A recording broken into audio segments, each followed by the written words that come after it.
Our previous episode, EP284, Good Intentions or Strategic Narrative, indeed sparked some reactions. Definitely got people talking. Taiwanese listeners noted that the video hasn't ended and revealed even more glaring flaws. Let's break it down. Okay.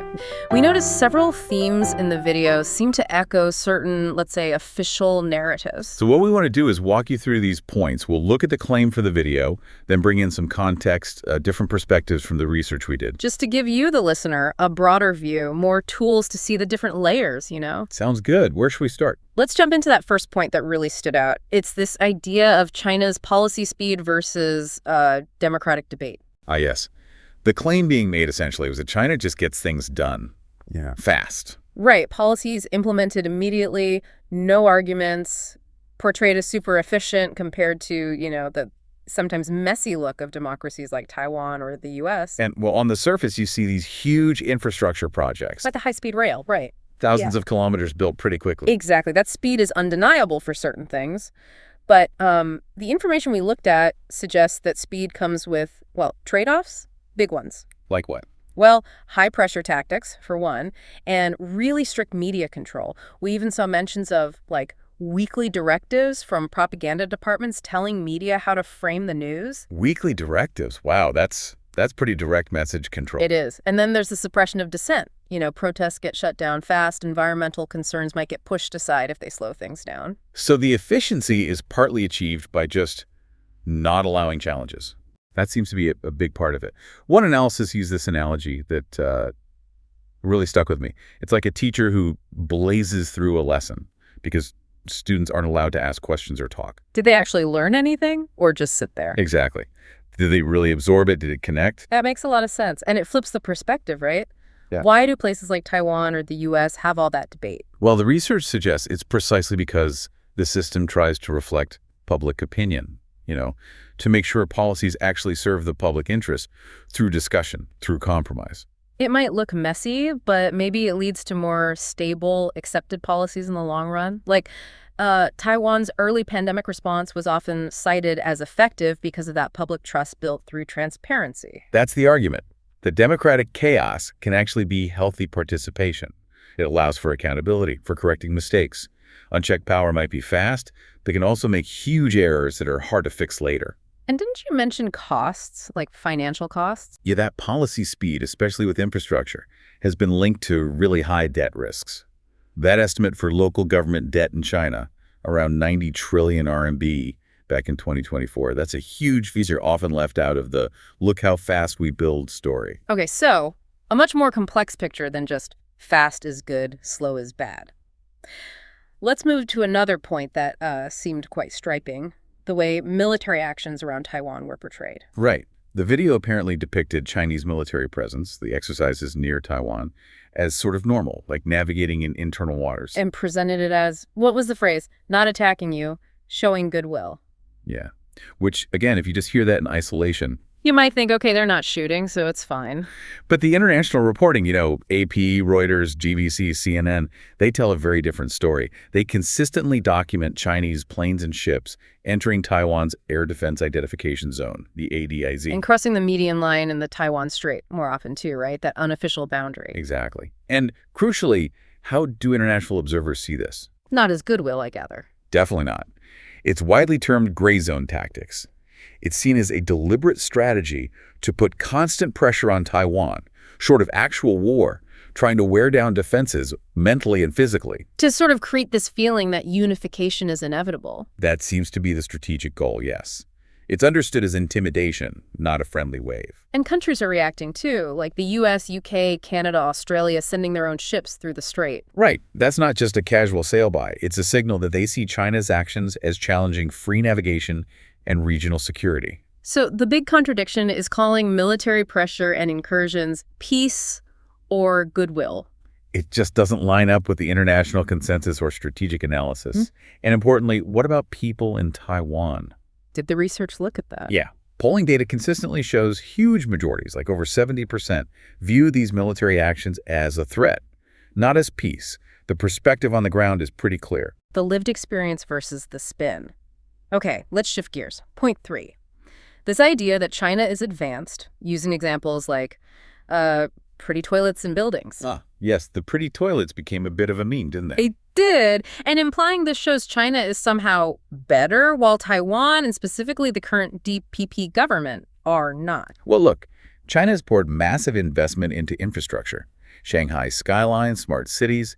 It's visually very impressive, no doubt. Can't deny that progress in certain areas. Absolutely not. But again, the context matters. This development often comes with environmental costs and, as we mentioned, huge debt.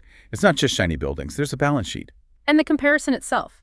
Does Taiwan not have advanced infrastructure? Of course it does. High-speed rail connects the island. 5G is widespread. Major tech parks are world-class.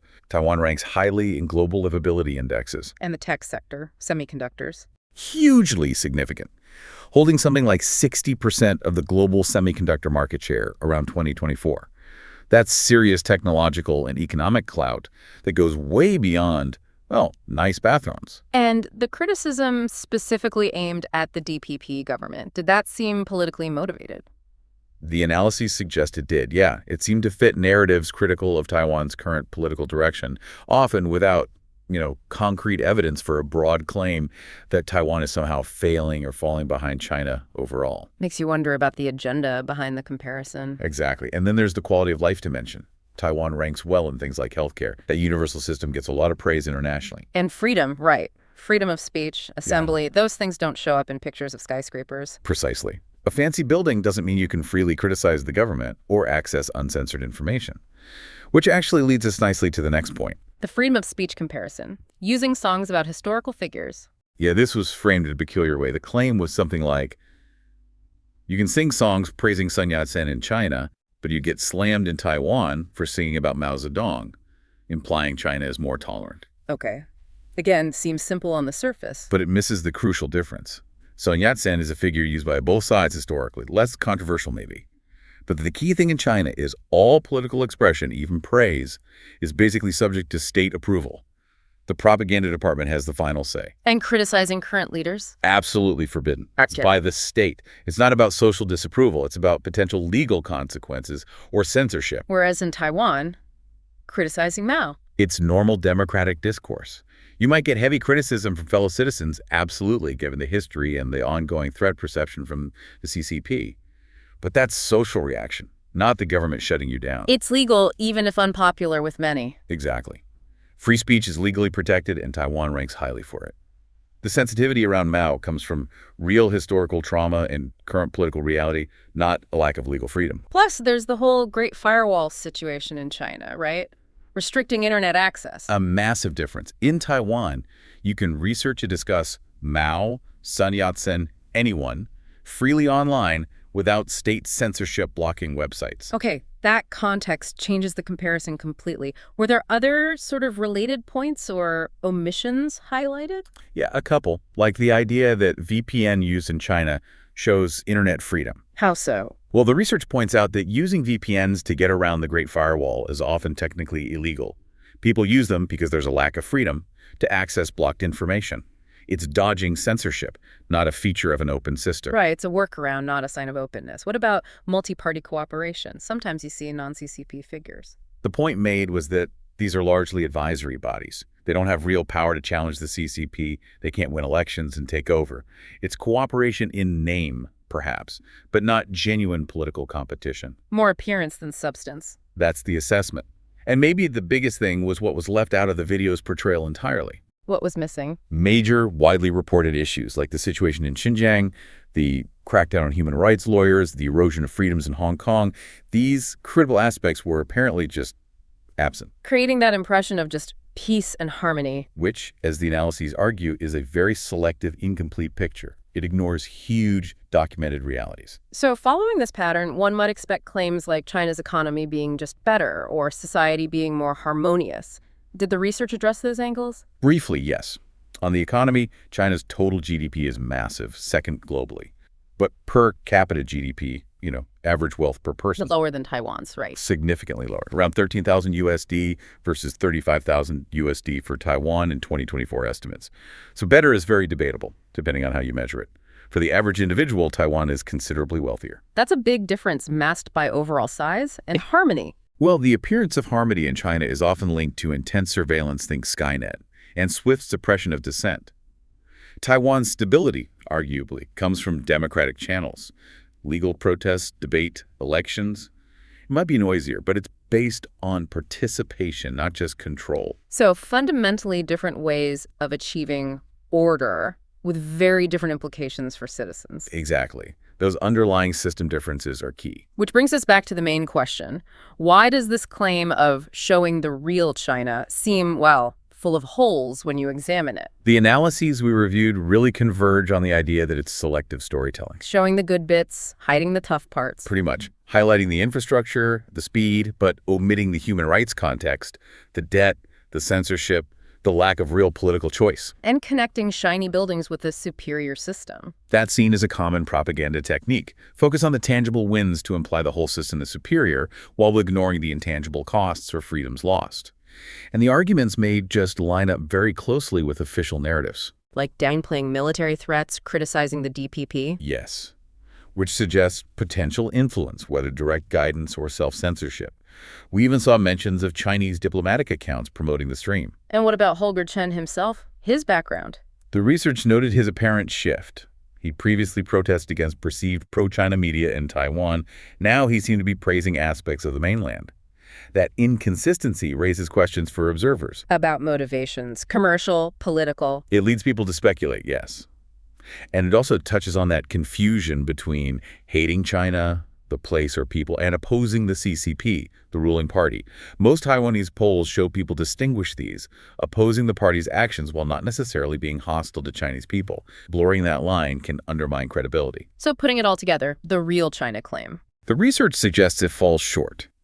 It appears selective, lacks objective balance when compared to international reporting and Taiwanese perspectives, and seems aligned with specific political narratives. It's a filtered version, not the full reality experienced or observed by many. That 90% figure of Taiwanese supporting the status quo or independence speaks volumes about their view. It really underscores the gap between a curated message and, well, the messy, complex reality. Absolutely does. Okay, so wrapping up.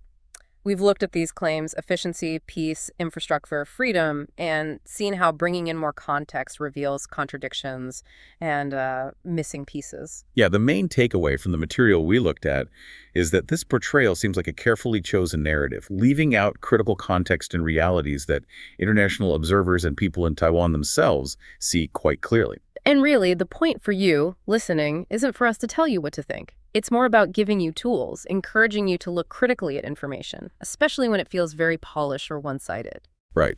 Develop that critical lens, ask questions. And maybe a final thought to leave you with. Go for it.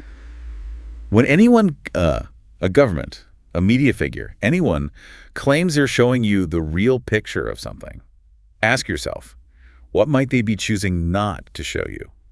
And, maybe more importantly, why might they be making that choice? What questions do you need to ask to see more of the whole? That's a powerful question to carry forward. Thanks for joining us for this deep dive, everyone. Yeah, keep exploring, keep asking those questions. And we'll look forward to the next one. And hey, if you enjoyed this deep dive, please subscribe to Sip and Talk. Oh, and speaking of things to check out, go find our old friend Micky's YouTube channel. Seriously, that guy is hilarious.